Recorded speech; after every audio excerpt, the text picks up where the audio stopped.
Hello everyone, this is Roger Capello. I'm bringing you my week at the club, episode number 9, and it's my weekly games that I play at the Wachusett Chess Club in Fitchburg, Mass.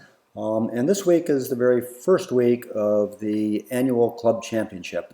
That's the first round of 5. It's going to be a Swiss system this year, which means that people get paired against other players that have a similar score so far in the tournament.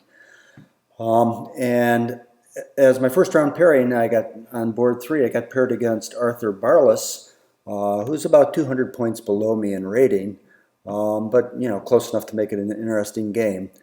I've played Arthur twice before at the club, and oddly enough, they were both in the club championship the previous 2 years.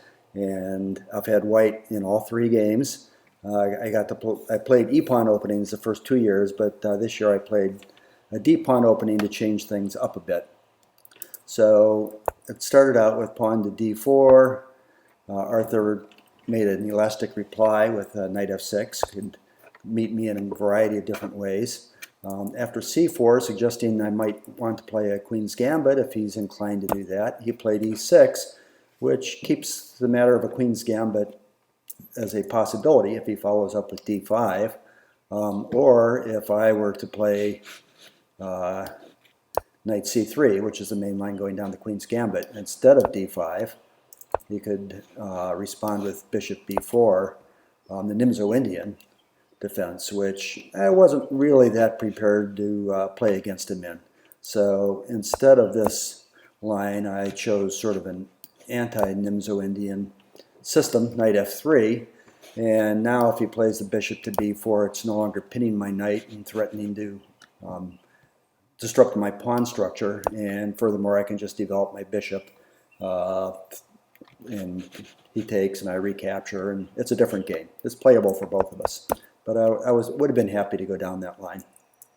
Instead of doing that, after knight f3, Arthur played b6, which introduces the Queen's Indian defense, and the idea here, of course, is that he's going to get play along this long white square diagonal. I was sadly out of book at this point, not being a native d-pawn player and still trying to catch up. So I had to wing it a bit, although for the next half dozen moves or so, we follow pretty much down the main line until Arthur diverges on move number 9. So I responded with g3 after a bit of thought, and the idea is that, well, sure, he's going to fianchetto on that diagonal, but so will I, and that will neutralize the pressure.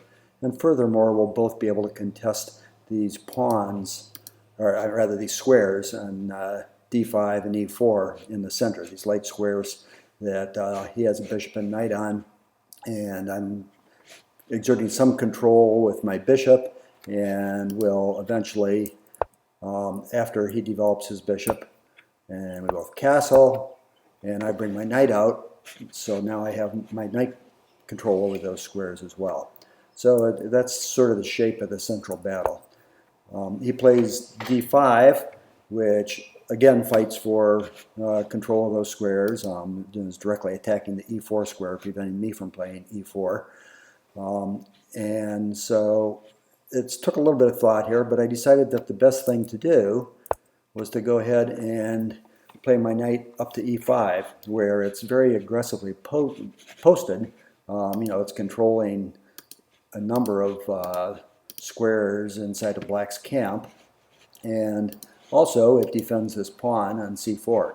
Now, mind you, that pawn's not immediately being threatened to be taken, because if Arthur were to take it like so, then the bishop is not defended on b7, and it's lost, and the rook will get exchanged for the bishop. It would be horrible. So of course he wouldn't do that. But at some point in the future, it might be useful to have my knight to retake on c4. That's the point.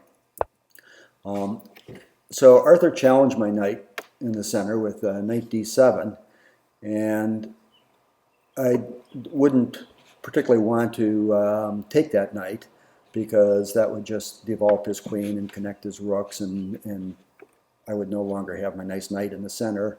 I also don't really want to play pawn to f4 supporting it, because even though that gives me a lot of control over e5, it introduces a real weakness on my e4 square, and at some point he can lodge the knight in there or another piece, and it's going to be hard to do anything about it because I don't have a pawn to drive it away with anymore. So that didn't appeal to me. So finally, after some consideration, I struck upon the plan of bringing my bishop out to support e5. And now one of the variations I was looking at thought, one that black might easily fall into here, a bit of a trap, would be to go ahead and exchange the knight. And the problem with that is that after I retake and his knight moves somewhere, it doesn't matter where, say, well, actually this would be, yeah, this would be maybe a slightly better square than d7, but it's still not that great. The problem is that this pawn is under defended now. I've opened up a fourth attack with this bishop, queen, pawn, and knight, and he only has defended with the pawn, queen, and bishop. And by just exchanging a lot of pawns and pieces on d5, right, I can just go ahead and I could take with either the queen or the bishop at this point. They're both pretty strong. Probably with the queen threaten a trade, and this is actually threatening to win the exchange with queen takes rook. So he would probably take, and I'd take back. And this is a wonderful position for white if we went down this line. Of course, he's not interested in doing that. It's not to his advantage.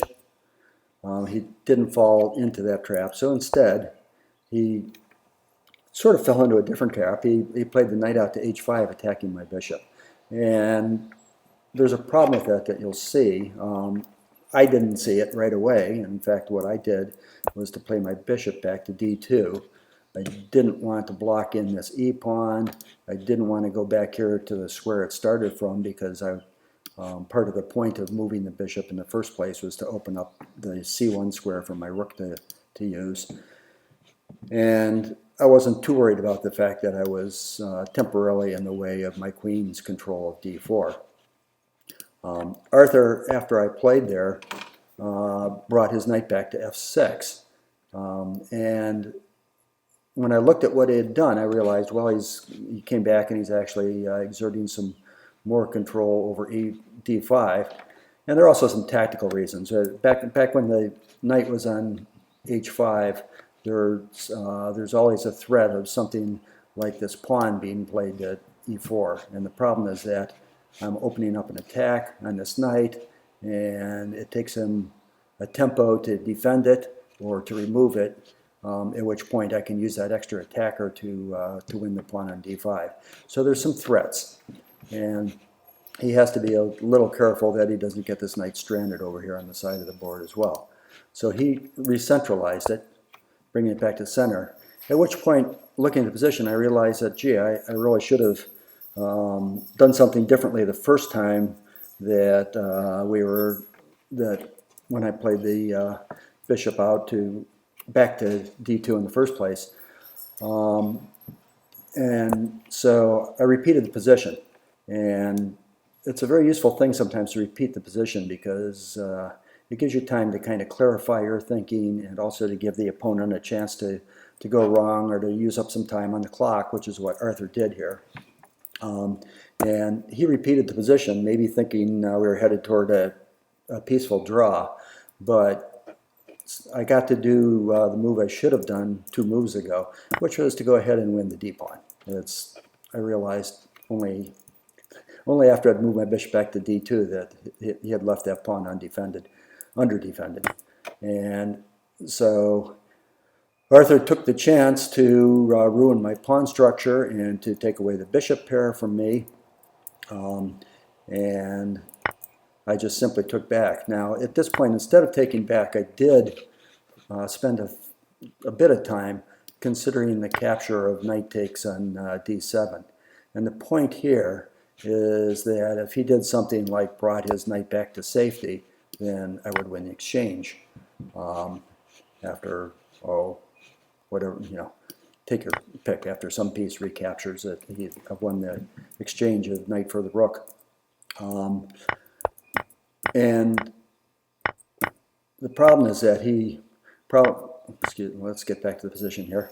Okay, if I went ahead and took the knight, like so, he wouldn't allow me to take this rook. Instead, he would either take it with he could take it with the queen. That would have been fine with me because of a little combination that comes in the position. That was the whole idea of taking on d7 with my knight, would be that I could play pawn takes pawn, attacking the queen, and he doesn't really have time to take this pawn because this bishop is under attack, and he has to do something about that. And it'd have to drop the queen back to defend the bishop, and I could trade it and then recapture, and I've got a very nice position after that sort of position. What I didn't like, though, about this line was if instead he made a little Zwischenzug and played knight takes pawn check, capturing my pawn, and then after I recaptured, then he could take my knight. But it turns out, looking at it afterward with the computer, that this line is actually decent for white as well, because after that same line of pawn takes pawn, the queen is under attack and really needs to come back, and this is actually a pretty good position. After I wouldn't want to play the only thing I analyzed was pawn takes pawn here, and would have brought the rook into the game. But actually, after this d pawn advance, now white has a very nice position, and the material is white is a pawn up, and also is dominating the center and has good development for his pieces. So that's all very nice situation. Instead, I didn't go in for that, and instead I took the knight.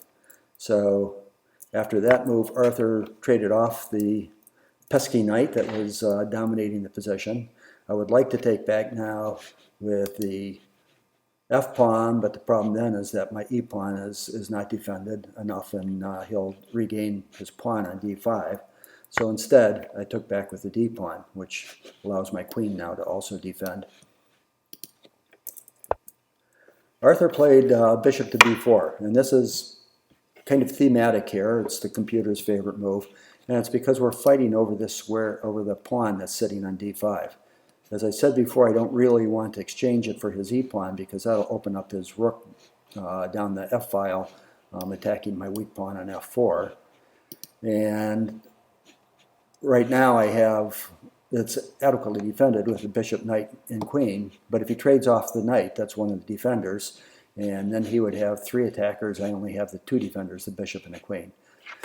So what I did in this position was to simply play the pawn to e4, giving myself another defense, and strengthening this diagonal that his bishop is on so that my king doesn't feel quite so exposed, and giving myself a rather imposing pawn mass, so white's got quite a bit of central control in this position. What Arthur did was to play his bishop to a6 then, saying, ceding that long diagonal basically, and winning tempo by attacking my rook. I thought at the time I wasn't a big fan of that move, although it turns out the computer likes it perfectly well. And I could drop back the knight back to e2 to block, but I decided that I really want, the knight would be pinned there. If I'm going to have a pinned knight, I might as well move the rook over to a square where it's doing something a little more useful in the center. And the pinned knight is not really that much of an issue here because there's no way for black to take advantage of it. It doesn't have a knight that he can maneuver to attack that dark square. There's queens and rooks are a long way off. There's just no way to get much additional pressure on this knight, and no pawns can advance and attack it either. So I can leave it there, and if he wants to exchange the bishop for the knight at some point, that's fine with me. I'd be happy to get rid of his bishop pair. So we let that position stay static for a little bit, And instead he came out with the queen to attack on my king side. But truth be told, I had expected this because of the weakening on my king side, and I had planned on the response queen to f3, which is, I think, a decent move. It defends this pawn that needed defending, and it also threatens to bring the queen here to g3 to maybe threaten to trade off his queen, which is really only his main attacking piece that's over on my king side. So after I played up there, he exchanged pawns in the center, which is fine, and then played his rook over to attack that pawn that's now is a little less well defended, but I still have adequate defense of that pawn. It's really not being attacked by many. The only rook is the only thing of black's that's currently attacking that pawn, the only piece. So I took time out to either trade the queens off or chase it away to a less favorable square. And I was thinking he might come back here to e7, which would have been fine with me because it would have been in line with my rook, and right away I'd be thinking about pushing this e-pawn forward to try to clear a line. He didn't go there though. Instead, he played the queen back to h6, which is a good square. It keeps an eye on this weak pawn that's on f4, but it could come under attack. It's a little bit exposed over there, and in fact, as the game goes on, that does become an issue. Then after he moved the queen, I played my rook over to defend the d-pawn again, just to overprotect it, so that the pieces that are defending it are more mobile. I mean, it also devolves my rook to the center, which is a good idea. But overprotection is nice. It's a good thing to do when you can, because this is a Nimzovich concept, in that if you have more pieces defending a pawn or a square than are needed, then any of them that in the future, any of them are flexible. That is, you can move, you're free to move. They aren't all needed to stay anchored there defending that square, and any one of them is free to actually go and do something on another square. So it makes your pieces that are in this defensive position all a bit more powerful. Okay, I played the rook over to defend the d-pawn. After I did that, black played his bishop to c4, thinking to put more pressure on my d-pawn, but that's really not a good way to do it, because I currently have, as I was just saying, plenty of defenders on that square, and I can chase it away immediately with pawn to b3. That's not White's best move, though. White would be better off at this point playing rook to e4, but oddly enough, I missed that move because I was intent on playing rook to e4. You say, what? How can that be? Well, back in this move, after the queen went back to h6, I started thinking right away of the idea of playing my rook to e4, gaining a tempo against this bishop, and then after the bishop moves, say, he could exchange, but let's say he dropped the bishop back, then I could play my pawn up to f5, and now I'm actually threatening to play the rook over, and the queen is nearly trapped. But there are two problems. One is that this square is a square that the queen can use. The other problem is that when I play my rook up, if I played my rook up, so back in this position, okay, this d-pawn, I've blocked the defense of this d-pawn by my bishop. And so instead of dropping his bishop back, he could trade off my pawn, like so, or trade off my knight, rather. I recapture with the pawn. And now this pawn is under-defended. And I do have a possibility of coming over here, but it's this didn't appeal to me too much, these complications, and it's definitely not as good for White as what really was happening in the game. So if we rewind that a bit, what I did do was to play the rook over to d4, and then after he played the bishop, I was thinking about this rook move and said, well, let's drive this bishop away and I can get back into the position that I already analyzed a move earlier. But of course, the problem is that rook to e4 is still a good move. In fact, that's a better move because now these two bishops here are awkwardly placed and undefended on the rank, and he's got a problem no matter what he does. If he takes my knight, I take the white squared bishop, and now this bishop has a problem. If he takes this pawn, it turns out that bishop is lost because I just simply drop back and it's trapped. All the light squares here, or rather all the dark squares are all that it could go to are all defended by my pieces. And no matter where it goes, he loses the bishop. So that wouldn't be a good line. He could play the bishop back. If he did that, I could go into that line I was just talking about where I'm threatening to play the rook over with the queen trapped. But now it's a crucial difference is that I have covered this escape square for the queen. So he really is trapped. That would not be good. And if he did something like defend the light squared bishop instead of instead of exchanging, then I could take the pawn. He recaptures my knight, and I take the bishop that there was an X-ray attack on going through the other bishop. And so I've won a pawn in that exchange, plus just gotten a very good position here on the queen side. So rook to e4 would have been a good move there, but I didn't see it. What I did play was not the best move, but it was still a good move. And what it does is that it just chases his bishop back to the square he was on, and I get to that position, the position I was angling for 2 moves ago with the rook attacking his bishop. He dropped his bishop rather than exchanging. He dropped the bishop back to e7 to keep control over this h4 square. In fact, even threatening to play bishop h4. But I simply played pawn to f5, and now I control this square, and I'm threatening to attack seriously along the g file. This pawn is on f5 is very mobile, threatening to come up, and with the possibility of the rook coming over here to g4 with a double attack along the g file, it's a lot for black to defend against. So what black should have done at this point, his best move would have been to play the king to h8 and just get off that file, and also to open up g8 for his rook maybe to come over and defend if necessary.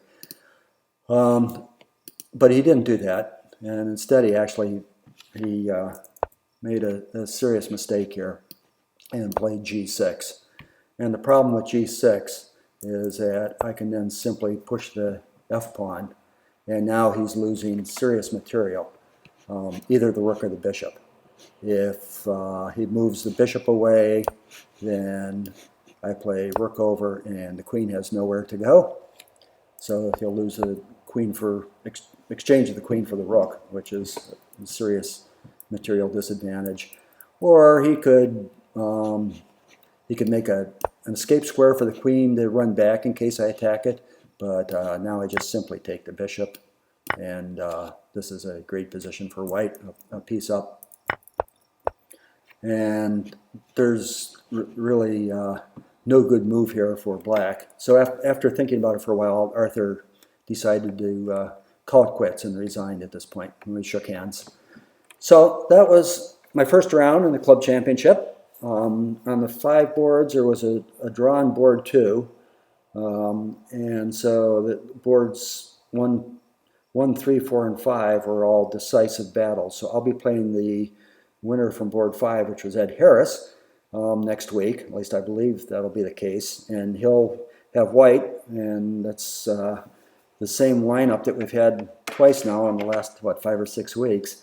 I won 1 game and drew the one that last week that I chose not to post when I posted the board 1 game instead. And so I'll have to figure out some fresh idea to play against his Anderson's opening that he's fond of, in order to get something a little more dynamic for black to play. But until then, this is Roger Capello saying goodbye, and enjoy your games. Good luck, and hope you have some victories. Bye-bye.